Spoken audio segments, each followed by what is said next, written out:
नमस्कार दोस्तों, good morning. आप लोगों से रिक्वेस्ट है कि आप जुड़ें। मैं पिछले 2 दिन से अति व्यस्त अलग अलग जगह घटनाएं होने के कारण लगा हुआ था। आज इस समय पर इश्यू तो बहुत सारे हैं, लेकिन राजस्थान की पॉलिटिक्स में और देश की पॉलिटिक्स में जो अभी राजस्थान में हुआ है, मैं समझता हूं पूरा देश उसको देख रहा है। कई लोगों ने मुझसे भी कहा कि आप लोग प्रतिक्रिया नहीं दे रहे हैं अपनी। मैं अपने लोगों से बहुत बार कहता हुआ आया हूं, आप जब नेता बनते हैं, आप जब सामाजिक जीवन से साहूकार आपका होता है, तो सिर्फ आप एक जाति, एक वर्ग, एक समूह, एक किसी धर्म विशेष के नहीं होते हैं। तब आपका वास्ता बहुत सारे लोगों से पड़ता है।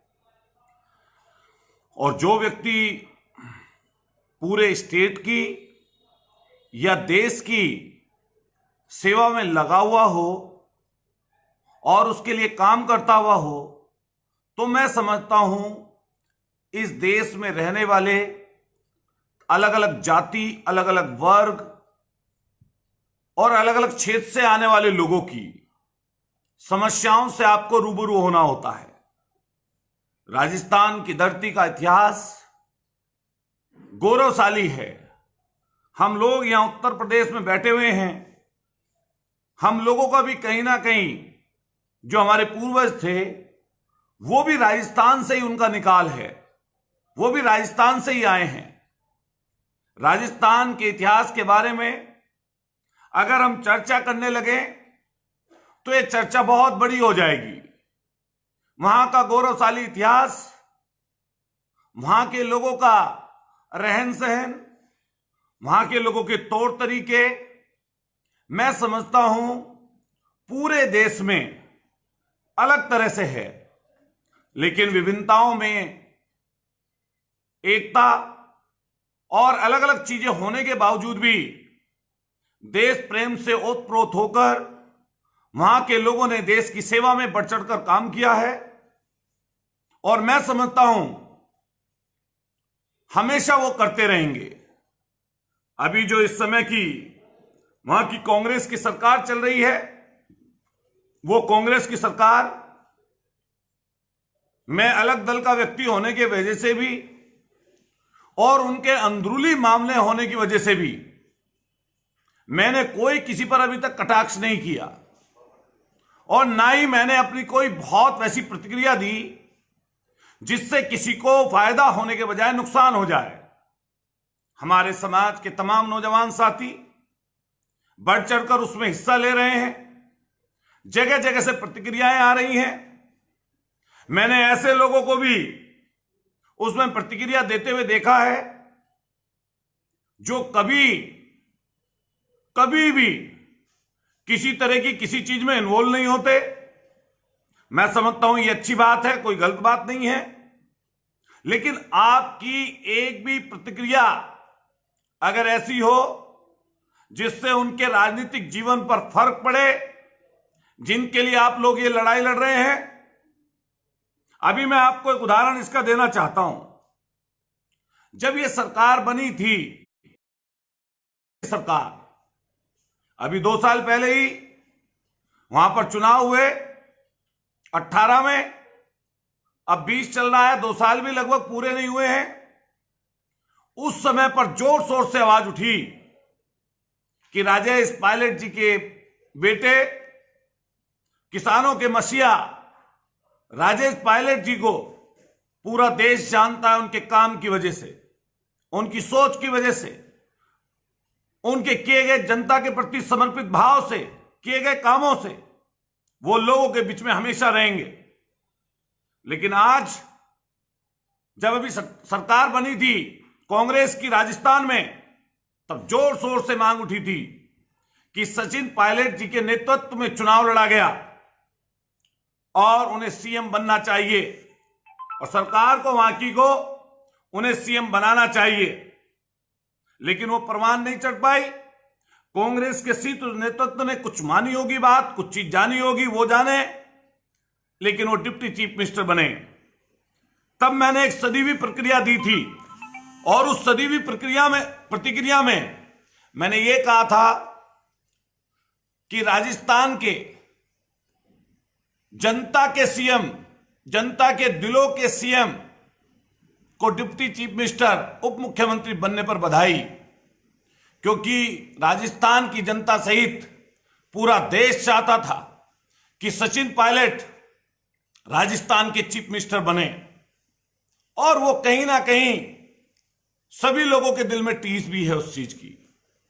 उनका सीएम बनना, वो हकदार थे उस चीज के।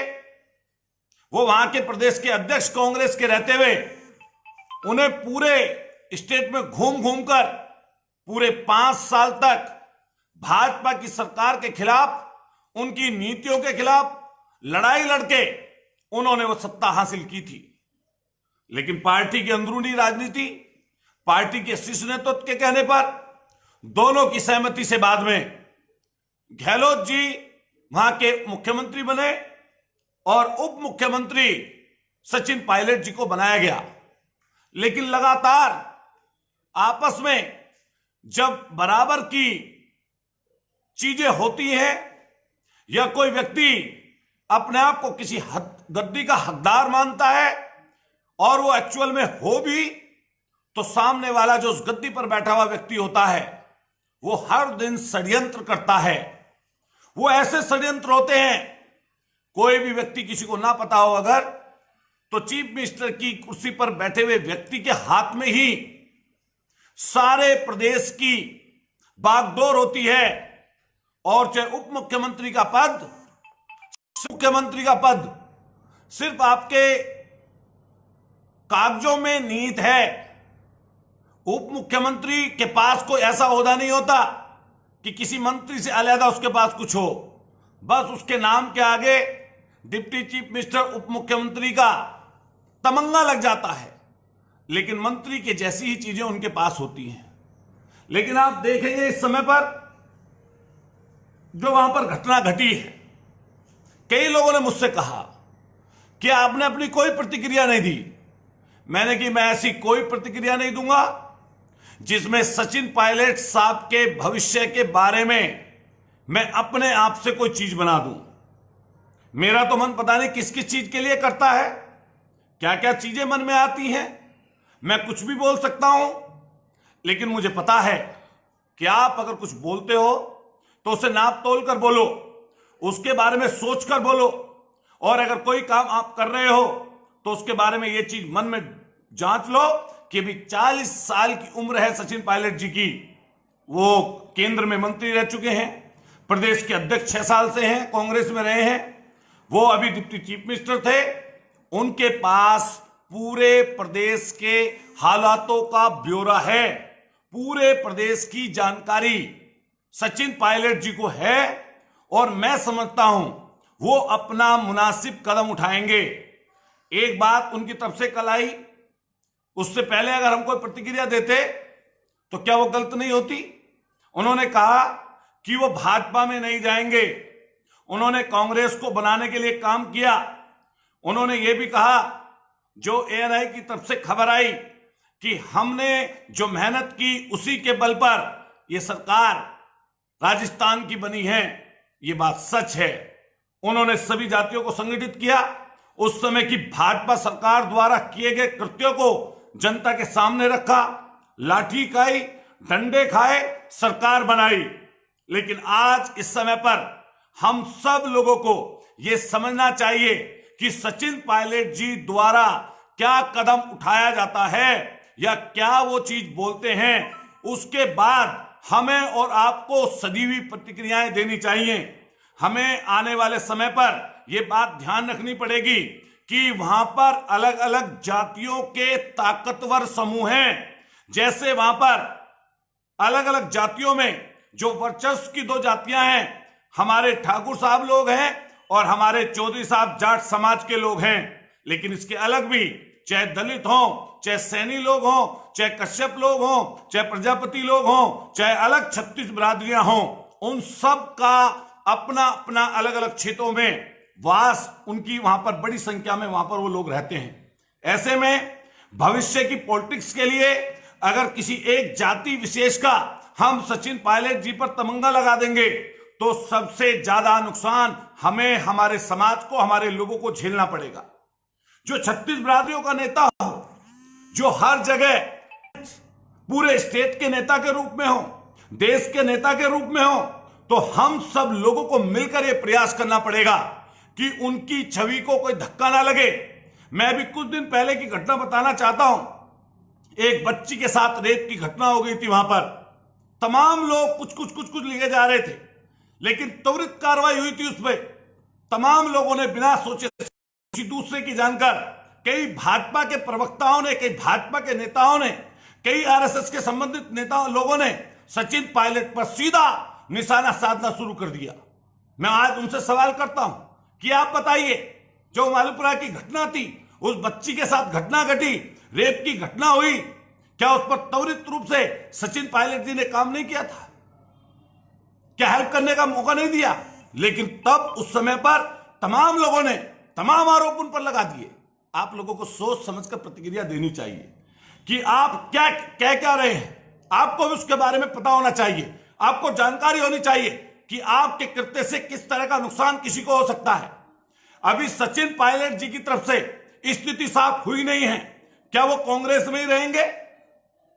अगर नहीं रहेंगे तो वो क्या करेंगे? उन्होंने ये भी कहा कि वो भाजपा में नहीं जाएंगे। जब उन्होंने ये कहा कि भाजपा में नहीं जाएंगे, कांग्रेस में उनका सम्मान नहीं हो रहा, तो हमें उनके अगले कदम का इंतजार करना चाहिए। वो अपने बारे में खुद सोचें कि उनको करना क्या है। वो कहां पर रहकर समाज की और 36 बिरादरियों की सेवा कर सकते हैं। इसलिए दोस्तों, साथियों, कभी भी बिना सोचे समझे, बिना किसी बात को जाने हुए, किसी दूसरे के द्वारा लिखे गए शब्दों को अपने अंदर डालकर अपनी प्रतिक्रिया उसी के हिसाब से बना लेना, अपना दिमाग उसी हिसाब से चला लेना, यह किसी भी सभ्य और शिक्षित व्यक्ति के लिए अच्छी चीज नहीं है। मैं पूर्णतः इस बात का हमेशा मैंने कोशिश की है कि समाज को किस तरीके से दिशा दी जाए। जिस चीज की जानकारी मुझे है, मैं उस चीज के लिए किसी दूसरे को क्यों ना समझाऊं। यहीं का इस मेरठ का वाक्य है। हमने अपने समाज का होने के नाते हमने इसलिए नहीं जिताया था मुखिया गुर्जर जी को। यहां पर जिला पंचायत अध्यक्ष का चुनाव, जिन्होंने हमारे खिलाफ 1 साल तक काम किया, हमें राजस्थान के लोग भी सुन रहे होंगे, मैं उनको बता दूं, मेरठ में जिला परिषद, जिला पंचायत अध्यक्ष का चुनाव होता है। हमारी पत्नी जिला पंचायत अध्यक्ष के पद पर यहां पर चुनी गई, बनाई गई। 1 साल के अंदर सरकार दूसरी आई। पूरे साल तक यहीं पर जो इस समय के जिला पंचायत अध्यक्ष हैं, उनके पिताजी हमारे खिलाफ लड़ाई लड़ते रहे, बोलते रहे, अनाप शनाप तमाम तरह का विरोध किया। लेकिन जब मौका आया, उस समय पर जब हमें हटा दिया गया, मैंने उनसे कहा कि आप हमें हटा रहे हो, ये लोग आपको नहीं बनाएंगे। उन्हीं के ही दल के लोग दूसरे खड़े हो गए और प्रतिद्वंदी तमाम लोग इकट्ठे होकर उस व्यक्ति को हराने पर लग गए। लेकिन मुखिया गुर्जर और पूरा समाज इस बात को जानता है। हमने उस समय ये कोशिश की कि हमें किसी दल के रूप में किसी के साथ नहीं रहना। हम विचारधारा से उनसे भिन्न हैं। हमारी विचारधारा भाजपा और आरएसएस की विचारधारा नहीं है। हमारी विचारधारा उन गरीब, परेशान, लाचार, बेबस लोगों के लिए है, जिनकी मदद हमें करनी चाहिए, जिनकी मदद के लिए हमें खड़ा होना चाहिए। और मैंने पूरी कोशिश की उनकी मदद करने की। आज तक 17 सालों में हम लोग लगातार उनके लिए मदद किए हैं। लेकिन हमारे समाज के प्रति भी हमारा कर्तव्य बनता है उन्हें जगाने का, उनको अवेयर करने का, उनको भविष्य की सही दिशा बताने का, आने वाली पीढ़ियों को, नस्लों को बेहतर चीज देने का यह हमारा मौका बनता है। जब जब मौका ऐसा आया, हमने साबित किया इस बात को कि हम लोग इस चीज को कभी स्वीकार नहीं करेंगे कि कोई हमारी जाति को इसलिए अलग करे क्योंकि वो नहीं चाहता कि हम लोग आगे बढ़ें। यहीं पर स्थिति बनी है, यहीं पर स्थिति बनी कि हम लोगों ने उन्हीं मुखिया गुजर को इसलिए नहीं बनाया कि वो ताकतवर थे, पैसे वाले थे या भाजपा के सदस्य थे, लेकिन वो हमारे समाज से ताल्लुक रखते थे, इसलिए उन्होंने हमें हटाया, हमने उनको बना दिया। मैं राजस्थान के साथियों से कहना चाहता हूं, अपने अलग अलग स्वार्थ हो सकते हैं, अपनी चीजें अलग अलग हो सकती हैं, लेकिन जो 5 विधायकों का नाम आ रहा है राजस्थान की पॉलिटिक्स में कि उन विधायकों ने सचिन पायलट जी का साथ नहीं दिया। लेकिन एक बात यह भी जानने की है, उनका स्वार्थ पता नहीं कैसा होगा, उनकी भी महत्वाकांक्षाएं हैं, वो भी चाहते होंगे कुछ बड़ा बनना, लेकिन ये समय ऐसा नहीं है। मैं उनको भी कहना चाहता हूं कि आप लोग एकजुट रहिए और नेतृत्व वहां समाज का और 36 बिरादरियों का अगर कोई व्यक्ति कर रहा है तो इस समय सचिन पायलट कर रहे हैं। लेकिन मैं सचिन पायलट जी को इस चीज के लिए बधाई दूंगा कि उन्होंने कहा, ये हिम्मत दिखाई कि ना मैं भाजपा में जा रहा हूं और जिस तरह कांग्रेस में चीजें बनी हैं मैं उसका भी विरोध करता हूं। मैं उनके इस कदम की सराहना करता हूं और आज इस समय उन्हें जीवन दिखाना पड़ेगा, कोशिश करनी पड़ेगी। अगर मेरी सलाह माने तो हिम्मत दिखाएं, पूरे प्रदेश की और देश की जनता उनके साथ है, ऐसा कुछ करके दिखाएं जिससे आने वाली पीढ़ियां, आने वाली नस्लें हमारी उनको इस रूप में याद करें कि उन्होंने एक इस तरह की चीज खड़ा की जिससे पूरा समाज और 36 बिरादरियां एकजुट होकर उनको आने वाले समय पर चीफ मिनिस्टर देखना चाहती हैं और वो चीफ मिनिस्टर बने। लेकिन वो बनेंगे कैसे? वो किसी एक जाति से नहीं बनेंगे, वो किसी एक वर्ग से नहीं बनेंगे, वो वहां की 36 बिरादरियों से चीफ मिनिस्टर बनेंगे। और जिस तरह का उनके काम करने का तरीका रहा है, उस काम करने के तरीके से कई लोग हमारे समाज के नाखुश हो सकते हैं, लेकिन मैं उनसे ये कह सकता हूं कि जब कोई व्यक्ति अलग अलग रूप से अलग अलग जिम्मेदारियां निभाता है तो उसकी जिम्मेदारी सिर्फ एक व्यक्ति से नहीं होती, एक जाति से नहीं होती, एक समूह से नहीं होती, एक धर्म से नहीं होती, एक से क्षेत्र से नहीं होती। उसकी जिम्मेदारियां पूरे क्षेत्र, पूरे इलाके से होती हैं, उसमें रहने वाली अलग अलग जातियों से होती हैं, उसमें रहने वाले अलग अलग धर्मों से होती हैं, उसमें रहने वाले अलग अलग वर्गों से होती हैं। इसलिए मैं तमाम उन साथियों को कहना चाहता हूं जो इस समय आवेश में आकर कुछ भी बोल दें, कुछ भी कह दें, मैं उनसे रिक्वेस्ट करता हूं वो इन चीजों से बचें। सचिन पायलट जी के आने वाले स्टेप का इंतजार करें। मैं फिर कहना चाहता हूं हमारी शुभकामनाएं उनके साथ हैं और मैं फिर कहना चाहता हूं ये बात सच है कि सचिन पायलट के रूप में आज हमारे समाज नहीं बल्कि पूरे प्रदेश, राजस्थान और पूरे देश के अलग अलग स्टेटों में उनके चाहने वाले लोग हैं, वो बड़ी संख्या में हैं। और वो इसलिए बने हैं, अगर किसी व्यक्ति पर जाति होती है, अगर किसी व्यक्ति को दबाया जाता है, अगर किसी व्यक्ति के खिलाफ साजिशें होती हैं, अगर किसी व्यक्ति को इसलिए पीछे रखा जाता है कि वो आने वाले समय पर बड़ा बन जाएगा, तो एक रूल है प्रकृति का कि किसको दबाया जितना जाएगा वो उतनी ताकत से आगे बढ़ेगा।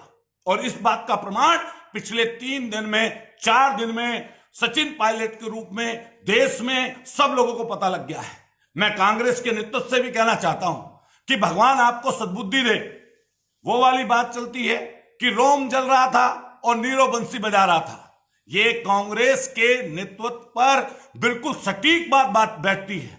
और हर जगह आप देखेंगे इस बात को कि उन लोगों ने हमेशा ही, हालांकि बहुत सारी चीजें अच्छी भी हो सकती हैं, मैं सारी चीजें नहीं कह रहा, लेकिन वो उनका अंदरूनी मामला है, इसीलिए मैं टीका टिप्पणी से बचता हूं। मैं इसीलिए टीका टिप्पणी नहीं करना चाहता, लेकिन इस समय पर उनकी जिम्मेदारी बनती थी इस चीज की कि वो कैसे, किस तरह से अपने लोगों को इकट्ठा रखें। राजस्थान की जनता ने अगर आपको बहुमत दिया, आपको ताकत दी, तो आपस में लड़ाई झगड़ा करने के लिए नहीं दी है, आपस में विवाद करने के लिए नहीं दी है, किसी के खिलाफ साजिश करने के लिए नहीं दी है। ये चीज को स्वीकार करना पड़ेगा। एक पीढ़ी जब बड़ी हो जाती है, बुजुर्ग हो जाती है, तो उसकी जिम्मेदारी बनती है तमाम लोगों की जिम्मेदारी बनती है कि वो आने वाली पीढ़ियों को अपनी चीजें सौंप दे, आने वाली पीढ़ी को चीजें सौंप दे जिससे आने वाले समय पर वो और काम कर सके। मैं फिर यही बात कहूंगा कि गहलोत जी के चाहने वाले भी बहुत वहां पर होंगे, सचिन पायलट जी के चाहने वाले भी बहुत सारे लोग हैं, लेकिन मेरा सिर्फ इतना कहना है, अभी आप कोई भी व्यक्ति किसी पर ऐसी चीज मत करो, क्या पता वो लोग इकट्ठे हो जाएं, क्या पता सचिन पायलट जी को उन्हीं के साथ रहना पड़े या साथ वो रहते आए हैं पहले से। इसीलिए किसी चीज पर टीका टिप्पणी करने के बजाय हमें ये बचना पड़ेगा इस चीज से, क्योंकि सभी जातियों का, सभी वर्गों का उनको नेतृत्व करना है, जिसमें अलग अलग बिरादरियां हैं, जिसमें अलग अलग लोग हैं, अति पिछड़ी जाति के लोग हैं, दलित समाज के लोग हैं, अगड़े